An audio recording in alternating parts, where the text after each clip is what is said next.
এখন আমরা এখানে দেখছি যে রুক্মিণী দেবী এসেছেন অম্বিকা দেবীর মন্দিরে।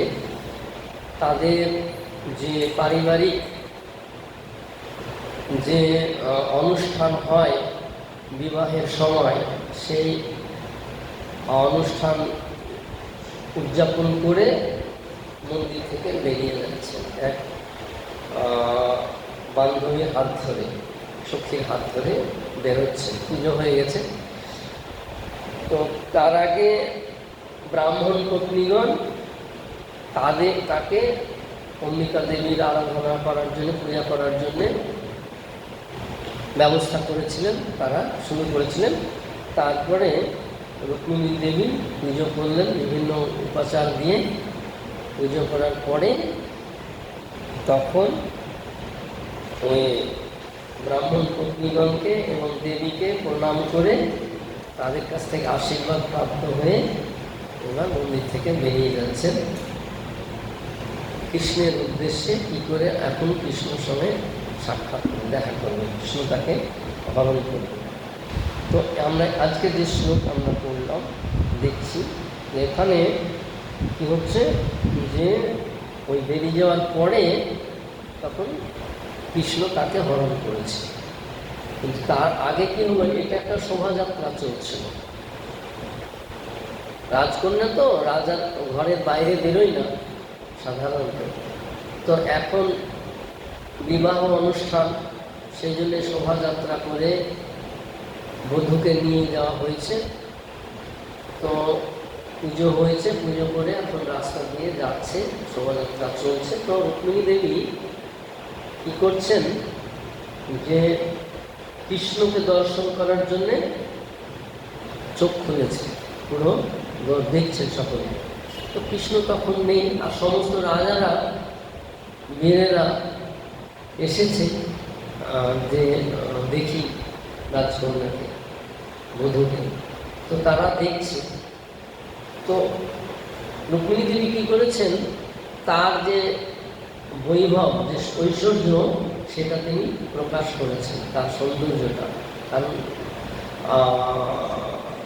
রুক্মিণী দেবী তো অন্য কেউ নয়, হচ্ছে লক্ষ্মীরই প্রকাশ, রাধারানীর প্রকাশ, কৃষ্ণের অর্ধাঙ্গিনী, অন্তরঙ্গা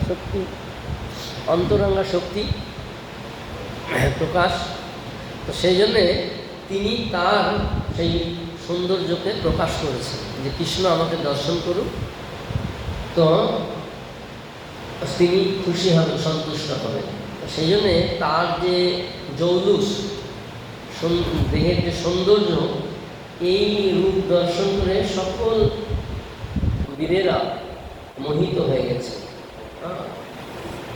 তাদের ভিতরে সেই উত্তেজনা, কাম জেগেছে তাকে পাওয়ার জন্য, তার এরকম সৌন্দর্য। তো কি হয়েছে যে এইরকম উদাহরণ একটা দিয়েছেন আমাদের বিশ্বনাথ চক্রবর্তী ঠাকুর, যে হচ্ছে কীরকম রমা শ্যামা নারীর লক্ষণ কীরকম সেইটা দিয়েছে। যে উপস্থিত থাকলে শীতকালে গরম মনে হয়, শীতকালে উষ্ণ গরম মনে হয়, আর গরমকালে ঠান্ডা মনে হয়, শীত মনে হয়। এইরকম তার উপস্থিতি এখানে বিশ্বনাথ ঠাকুর সেটা বর্ণনা করছে। তো সেই সৌন্দর্য, লাবণ্য রুক্মিণী দেবী প্রকাশ করেছেন, যার ফলে সমস্ত বীরেরা কী হয়েছে, তার প্রতি আসক্ত অনুভব করেছে। এর আগে আমরা বললাম যে রুক্মিণী দেবী মোহিনী রূপের মতন আবির্ভূত হয়েছে। মোহিনী, যাকে দেখে শিবজিও মোহিত হয়েছিলেন, ভগবানের সেই রূপ, মোহিনী রূপ এত আকর্ষণীয়। এই রুক্মিণী দেবীও ওই রকম আকর্ষণীয় রূপ প্রদর্শন করেছে। এখন তিনি কৃষ্ণকে প্রতিরূপে পাওয়ার জন্যে যাচ্ছেন। এখন আর যাবেন কোথায়? মন্দির থেকে বাড়িতে, প্রাসাদে যাবে, এর বেশি তো যাওয়ার রাস্তা নেই, যা ব্যাপার নেই। কারণ প্রাসাদ থেকে মন্দিরে এসেছে, মন্দির থেকে প্রাসাদে যাবে। এখন ওই যে রাস্তাটার মাঝে এখন সবসময় লক্ষ্য করছে, দেখছে কৃষ্ণ কোথায়, কৃষ্ণ কোথায়। এইটার জন্য তিনি উদ্বিগ্ন হয়ে আছে যে কখন আমি কৃষ্ণ দর্শন পাবো, কৃষ্ণ আমাকে হরণ করবে। কারণ সেই উদ্দেশ্যেই তিনি কৃষ্ণের কাছে নিবেদন করেছেন, প্রার্থনা করেছেন। এখন ভগবান ভক্তের প্রার্থনা গ্রহণ করেন আর সেটা অনুমোদন করেন। আমরা আগের শ্লোকে আমরা দেখেছি যে অনুমোদন করছেন। প্রথম শ্লোকে 46 নম্বর শ্লোকে আমরা সেটা দেখলাম যে অনুমোদন করছে।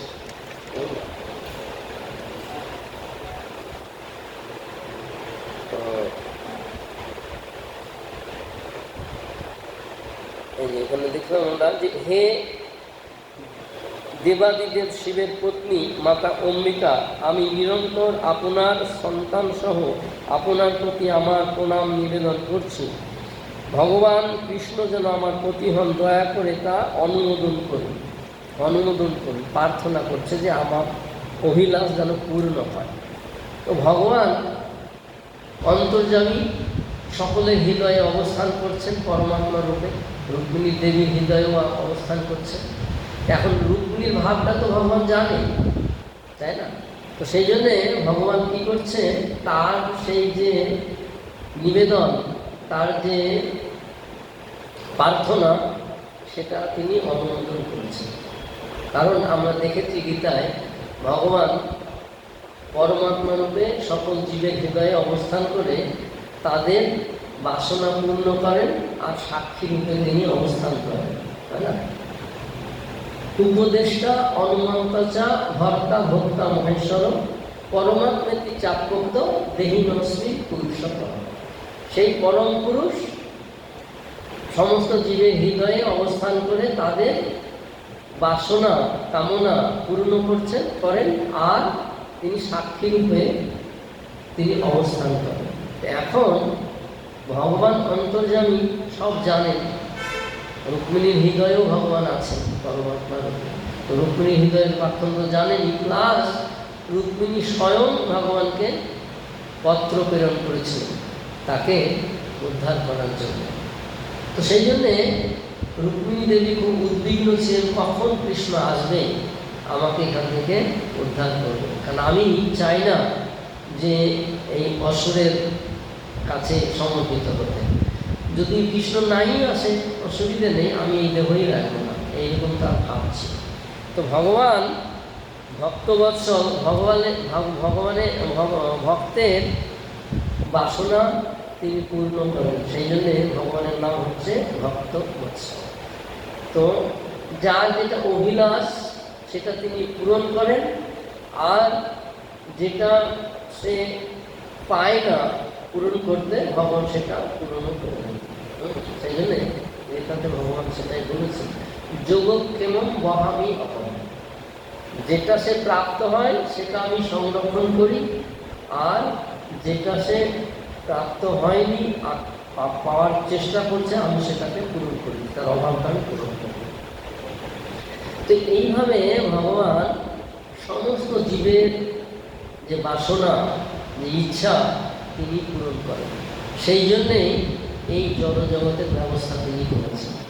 কারণ জীব জগতে তো আমাদের বাসনা পূর্ণ হবে না, কারণ আমরা ভোগের প্রতি আসক্ত আছি, তাই না? আমরা আধিপত্য করতে চাই, প্রতিষ্ঠিত হতে চাই। তো জীব জগতে তো হবে না। গোলক বৃন্দাবনে তো সেই ব্যবস্থা নেই। গোলক বৃন্দাবনে সবাই সেবা করবে, দাস হিসাবে বা সখা হিসাবে, মাতা পিতা হিসাবে, প্রেমিক হিসাবে সেবা করবে। সেখানে আধিপত্য করার, ভোগ করার কোনো ব্যবস্থা নেই। তো সেইটা ভগবান জানে, অন্তরে আছে সকলে। যারা এটা করতে চায়, তাদের বাসনা পূর্ণ করতে চায়, সেই জন্যই জলজগতের ব্যবস্থা। আর সেই জন্য ভগবান অন্তরে থেকে তাদের বাসনাগুলোকে পূর্ণ করেন। কিভাবে পূর্ণ করেন সেটা ভগবান বলে দিয়েছেন, গীতাতেই ভগবান বলেছেন, ঈশ্বর সর্বভূতানাং হৃদ্দেশ্য অর্জুন তিষ্ঠতি ভ্রাময়ান সর্বভূতানি যন্ত্ররূঢ়ানি মায়া। আমি মায়ার যন্ত্রে এই সমস্ত জীবকে ভ্রমণ করাই। কেন, কিভাবে? যে আমি তার অন্তরে আছি। ঈশ্বর সর্বভূতানাং হৃদ্দেশ্য অর্জুন তিষ্ঠতি, আমি সকল জীবের হৃদয়ে অবস্থান করে তাদেরকে মায়ারূপ যন্ত্রে শরীর দান করে তাদেরকে ভ্রমণ করা। তো এইভাবে আমাদের বাসনাগুলো ভগবান পূর্ণ করেন। এখন আমাদের যে বাসনা জড়স্তরে বদ্ধ অবস্থায়, এইটা হচ্ছে কি শুধু শরীরের সুখ বিধানের জন্য, আত্মার কল্যাণের জন্য আমাদের বাসনা হয়। তা আমাদের আত্মার কল্যাণের বাসনা কিভাবে হয়? তার জন্যে কৃপা চাই, আশীর্বাদ চাই। এখানে আমরা দেখলাম যে রুক্মিণী দেবী কৃপা চাইছেন, আশীর্বাদ চাইছেন অম্বিকা দেবীর কাছে, ব্রাহ্মণ পত্নীদের কাছে, যে আমি যেন আমার আশা, আমার অভিলাষ যেন পূর্ণ হয়, কৃষ্ণকে যেন আমি স্বামী রূপে পাই। তো সেই জন্যে আশীর্বাদটা খুব গুরুত্বপূর্ণ। প্রত্যেকের জীবনে আশীর্বাদ, কৃপা ফলে একজন উন্নতি লাভ করতে পারে, সে জাগতিক অবস্থায় হোক আর পারমার্থিক অবস্থাতেই হোক।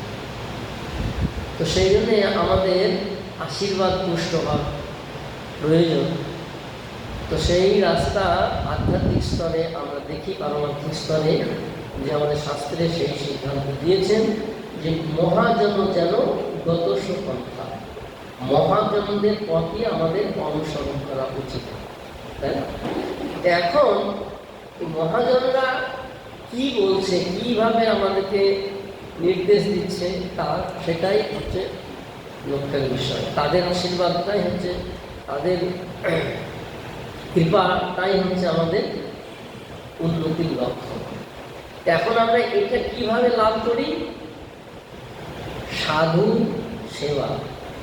সেই জন্য শাস্ত্রে কি বলছে? ছাড়িয়া বৈষ্ণব সেবা নিস্তার পাইয়াছে। এই জড়জগৎ থেকে মুক্তি লাভ করার জন্য আমাদের বৈষ্ণবের কৃপা চাই। তো বৈষ্ণবের কৃপা ছাড়া আমাদের পারমার্থিক উন্নতি হবে না। তো সেটাই ভগবান বলছেন, মহাপ্রভু বলেছেন যে ব্রহ্মাণ্ড ভ্রমিতে কোনো ভাগ্যবান জীব গুরু কৃষ্ণ প্রসাদে পায় ভক্তিলতা বীজ। তো এই যে ভক্তিলতা, কৃষ্ণ ভক্তি প্রাপ্ত হওয়ার যে রাস্তা, সেটা গুরু বৈষ্ণবের কৃপায় আমাদের লাভ হয়, কৃষ্ণের কৃপায় আমাদের লাভ হয়। তো এখন কৃষ্ণকে তো আমরা পাবো না, সেই জন্যে কৃষ্ণের প্রতিনিধি যিনারা আছেন ওনাদের কৃপা চায়। তাছাড়াও তার অনুগত যারা আছেন তাদের কৃপা আমাদের চায়। সবসময় আমরা যে গুরুদের কৃপা পাবো এরকম নয়। আমরা অনেক সময় গুরুদের কাছে যেতেই পারি না। তার সেই আধ্যাত্মিক উন্নতির যে প্রভাব, সেই প্রভাবের ফলে, তার সেই গুণের ফলে আমরা তার কাছে পৌঁছাতেই পারি না। তো তার জন্যে আমাদেরকে কি করতে হবে? তার দাসের দাসের দাসের অনুগত হতে। মহাপ্রভু সেই শিক্ষা দিলেন আমাদেরকে। নিজের পরিচয় কি দিলেন মহাপ্রভু?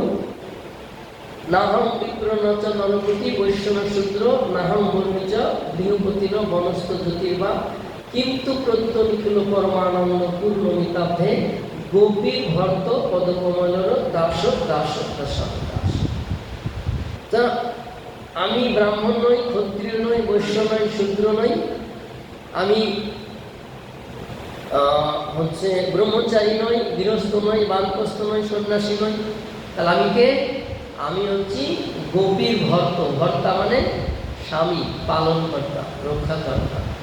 গোপীদের ভর্তাকে কৃষ্ণ, সকলেরই ভর্তা কৃষ্ণ, বিশেষ করে গোপীদের, কারণ গোপীদেরকেই সঙ্গেই তার ভাবের আদান প্রদান হয়েছে। ভক্তি শ্রেষ্ঠতা পরাকাষ্ঠাটা তারাই দেখিয়েছে। সেই গোপীদের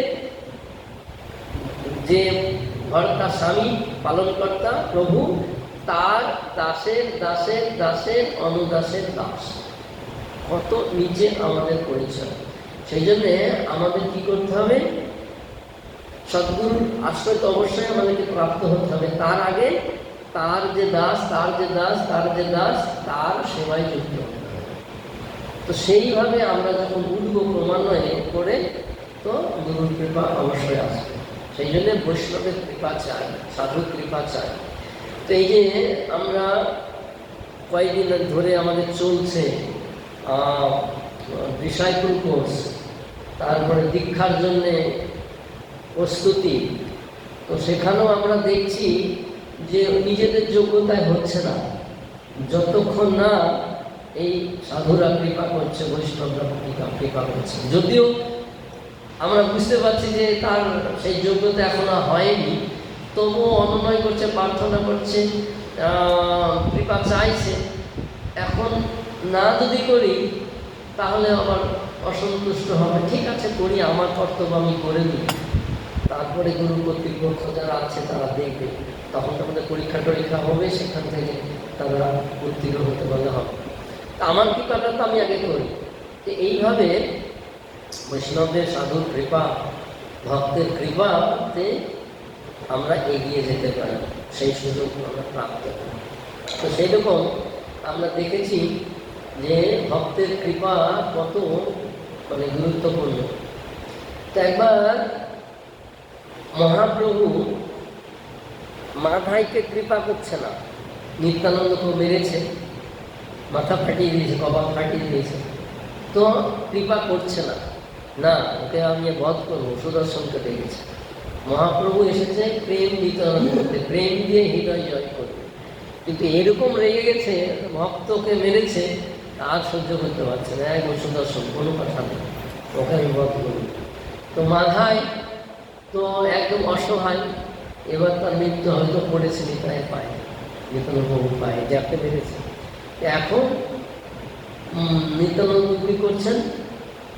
তখন ভক্ত মানে বড় দুঃখে দুঃখী, তো সেই জন্যে তার কষ্টটা অনুভব করে তিনি বললেন, ঠিক আছে ওকে ক্ষমা করে দাও, আমি ওকে ক্ষমা করে দিয়েছি। বলছে না, অত সহজে হবে না, ও তোমার গায়ে হাত দিয়েছে, আমার ভক্তের গায়ে হাত দিয়েছে, আমি ওকে ছাড়বো না, আমার বধ করো। তখন নিত্যানন্দ বলে, চার তো কোনো উপায় নেই, এ তো কৃপা তো পাবেই না, উপরন্ত ওকে বধ করে মহাপ্রভু ভেতরে গেছে। তখন নিত্যানন্দ প্রভু কী করছে? মহাপ্রভুর চরণে পড়েছে, বলছে যে আমার যদি কোনো পুণ্যকর্ম থাকে, আমি যদি কিছু ভালো কাজ করে থাকি, আমি সব মাথাইকে দিলাম, তুমি এবার মাথাইকে কৃপা করো। এই যে ভক্ত নিবেদন করলেন ভগবানের কাছে, তো মহাপ্রভু আর পালন সহ্য করতে, তখন কৃপা করলেন।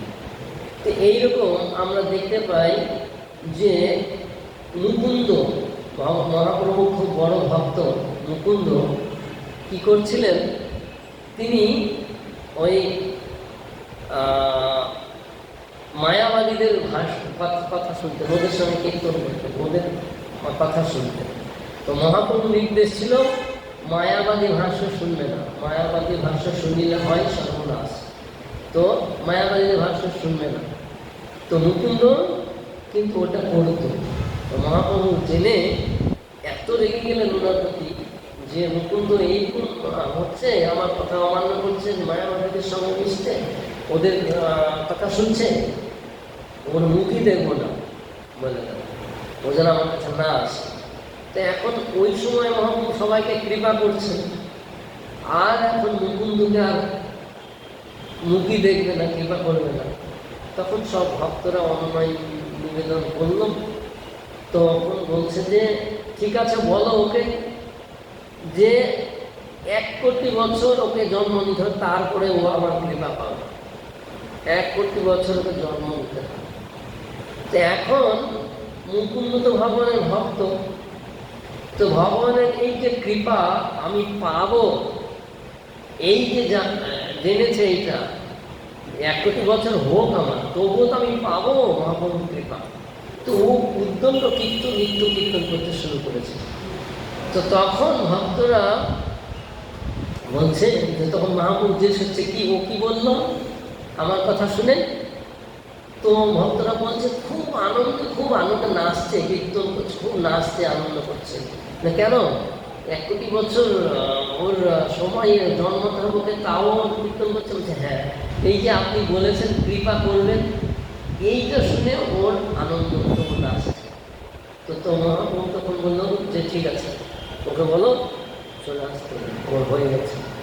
তো এই যে ভক্তের কৃপা, এই ভক্তের কৃপার ফলে এই সাধারণ জীবেরা যারা অপরাধী হয়ে যায় তারা উদ্ধার হয়ে যায় ভক্তের কৃপা।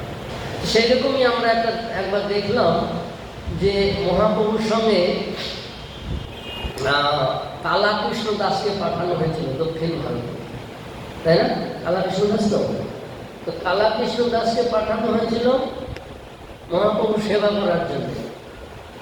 এখন এই কালাকৃষ্ণ দাস মহাপ্রভুর সঙ্গে থাকা অবস্থায়ও সে এই ভট্টথারীদের সঙ্গে করতে চেয়েছে। তো ওরা প্রলোভন দেখিয়ে এই কালাকৃষ্ণ দাসকে ওদের দলে টেনে নিচ্ছিল। ওদের দলে মাতাজিরা থাকে, তো ওর প্রতি আসক্ত করে দিয়েছিল কালাকৃষ্ণ দাসকে, মাতাজিদের। তো মহাপ্রভু এটা জানতে পেরে তখন ওই কালাকৃষ্ণ দাসকে ওখান থেকে উদ্ধার করে এনে এবার ভক্তদেরকে দিল, এই নাও তোমাদের সেবক, আমাকে সঙ্গে দিয়েছিলে আমার সেবা করার জন্যে, আর ও আমাকে ছেড়ে মাতাজিদের সেবা করতে গিয়েছে, এই নাও, আর আমাকে বলবে না কোনোদিন যে কাউকে সঙ্গে দিবে। তখন এনো একে আমি ত্যাগ করলাম, ওদের হাতে দিয়ে বললো একে আমি ত্যাগ করলাম, তোমরা যা খুশি তাই করো। তো ভক্ত হচ্ছে করুণাময়, বড় দুঃখে দুঃখী। এখন মহাপ্রভু ত্যাগ করলো, তো এখন ওর গতি কী হবে, কোথায় হবে? তো সেই জন্যে ওনারা সবাই মিলে যুক্তি করলো, 4 জনে মিলে। তো যুক্তি করে বললো যে কী করা যায়, একে গৌড়ে পাঠিয়ে দেওয়া হবে প্রচারের জন্য। তো কালাকৃষ্ণ দাসকে তখন ওরা গৌড়ে পাঠিয়েছিল প্রচার করার জন্য, যে তুমি গিয়ে। তো এইভাবে ভক্তরা ভক্তদের কৃপায় অপরাধ থেকে মুক্ত হওয়া যায় বা আধ্যাত্মিক স্তরে আমরা উন্নতি করতে পারি, উপরে যেতে পারি। তো এরকম বহু উদাহরণ আমাদের শাস্ত্রে দেওয়া হয়েছে। একবার কি হয়েছে, রূপ গোস্বামীপাদ, সনাতন গোস্বামীপাদ ওখানে তখন সবথেকে শ্রেষ্ঠ পণ্ডিত এবং হচ্ছে ভগবানের খুব প্রিয় ভক্ত, ভগবানের নির্দেশ পালন করছে, শাস্ত্র লিখছে আর গুপ্ত স্থান উদ্ধার করছে। তো সেই সময় একজন পণ্ডিত এসেছে, দিগ্বিজয় পণ্ডিত এসে বলছে রূপ গোস্বামীপাদকে যে আমাকে লিখে দিন, ছাড়পত্র দিয়ে দিন, আমি আপনার সঙ্গে তর্ক করতে চাই, আমি তার্কিক, আমাকে পরাজিত করতে হবে শাস্ত্রে, তো আপনি তর্ক করুন। তো অ্যাকচুয়ালি রূপ গোস্বামীপাদ কী হয়, উনি তো ভক্ত ভগবানের, সেই জন্যে তর্ক না, ঠিক আছে, তিনাদপি শুনেছেন মহাপ্রভু বলেছেন, ঠিক আছে, ও কোনো কথা না বলে আমার সঙ্গে লিখে দিয়েছে, ঠিক আছে, আমি পরাজিত, আপনি নিজেই হয়েছেন। বাস ওইটা তখন চারিদিকে ছড়িয়ে গেছে, রূপ গোস্বামীপাদ এই পণ্ডিতের কাছে পরাজিত হয়েছে। এইটা শ্রীজীব গোস্বামী শুনেছে, ও যমুনায় স্নান করছিল, ওই সময় শুনেছে শ্রীজীব গোস্বামী যে আমার গুরুদেব পরাজিত হয়ে গেছে এই ব্রাহ্মণের পণ্ডিতের কাছে। আরে ঠিক আছে, আমি দেখছি। তো গুরুদেব তার পরাজিত হয়নি, গুরুদেব লিখে দিয়েছে, ঠিক আছে, আমি পরাজিত। দৈন্য ভাব, ভক্ত হচ্ছে বিনীত নম্র স্বভাব মহাপ্রভুর শিক্ষায়, তো এমনি লিখে দিয়েছি ইচ্ছা করে। এখন শ্রীজীব গোস্বামী কিন্তু ওইটাকে সহ্য করবে না, গুরুদেব পরাজিত হয়ে গেল, যার এতে পুরো বৃন্দাবন শিক্ষা নিচ্ছে, মহাপ্রভু যাকে শিক্ষা দিচ্ছে সে পরাজিত হয়ে গেল, আমার গুরুদেব পরাজিত হয়ে গেল, আমি থাকতে দেখি। তো তখনও অ্যাকচুয়ালি অহংকারের জন্য নয়, ও একটু কষ্ট পেয়েছে, দুঃখ পেয়েছে যে গুরুদেব পরাজিত হয়ে গেল, আমি গুরুদেব কাছে শিক্ষাপ্রাপ্ত হয়েছি, তো আমি দেখি তো একটু কীরকম বড় পণ্ডিত গুরুদেবকে পরাজিত করলো। তাই বলে উনি বলছে ঠিক আছে। তো উনি গিয়ে পণ্ডিতের সঙ্গে তর্ক করছে, যুদ্ধ চলছে। কিছুক্ষণ বাদই শ্রীজি গোস্বামী পণ্ডিতকে পরাজিত করে ফেলেছে। যখন পণ্ডিতকে পরাজিত করে ফেলেছে তখন আবার সেই হই হুল্লোড় শুরু হয়ে গেছে। শ্রীজি রূপ গোস্বামী পাদের শিষ্য, যে গুরুদেব পরাজিত হয়ে গেল আর সেই শিষ্য পণ্ডিতকে পরাজিত করেছে, আর বাস সব উল্টে গেল। এখন এই কথাটা রূপ গোস্বামী যখন শুনেছে তখন প্রচণ্ড রেগে গেছে শিষ্যের প্রতি। আরে আমি লিখে দিলাম ছাড়পত্র, ও অহংকার এত বিদ্যে এত হয়েছে, শাস্ত্র শিখেছে যে ওকে আমার উপর দিয়ে চলে গেল, ওকে ত্যাগ করো, যা ত্যায্য করতে। আর ওর শিষ্য ছিল, পালক মানে থাকতে হচ্ছে রূপগোস্বামী। তো তখন ত্যাগ করলো। তো ত্যাগ যখন করলো শুনলো শ্রীজি গোস্বামী এসে যে না, তোমার মুখ আমি দেখতেছি না, তুমি চলে যাও। তখন কি করবে, গুরুদেব ত্যাগ করলো। এখন উনি কান্না করছে, 3 দিন ধরে খায়নি, শুধু কান্নাই করছে। তখন সনাতন গোস্বামী দেখছে জানি সেটি তো মানা করে দেবেন, না খেয়ে খেয়ে কান্না করছে। তো তখন সনাতন গোস্বামী রূপ গোস্বামীকে বলছে যে আমাদের ধর্ম কি, সনাতন ধর্ম কি, বৈষ্ণবদের ধর্ম কি? ক্ষমা করা, তাই না? ব্রাহ্মণের বড় গুণ হচ্ছে ক্ষমা।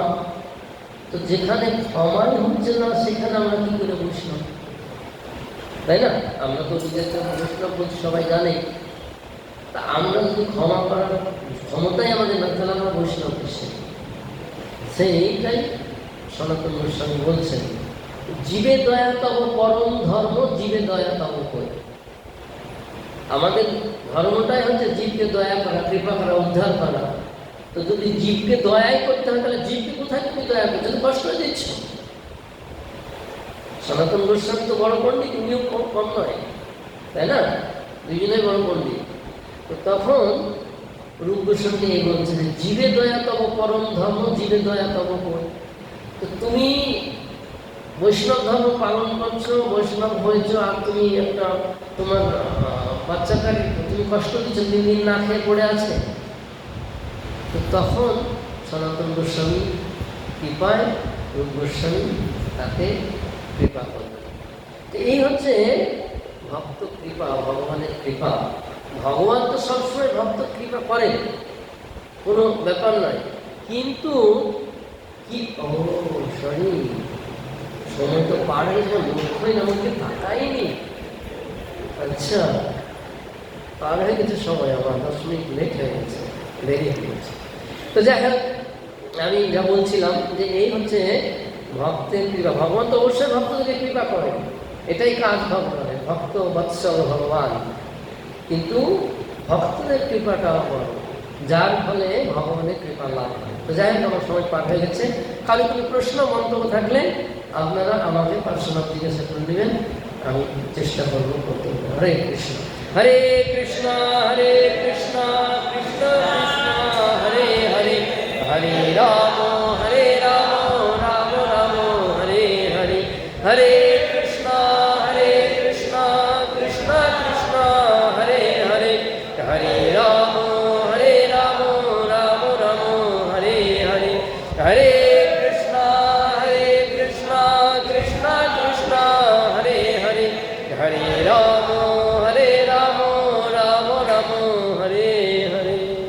वंशाकल्पतरुभ्यश्च कृपा सिन्धुभ्येव च पतितानां पावनेभ्यो वैष्णवेभ्यो नमः।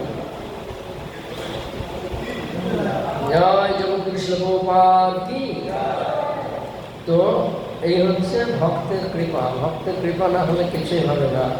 আমি তো ভাবিনি যে আমি ক্লাস দিব কি বলবো, কিন্তু ভক্তের কৃপায় ভগবানের কৃপায় হয়ে গেছে।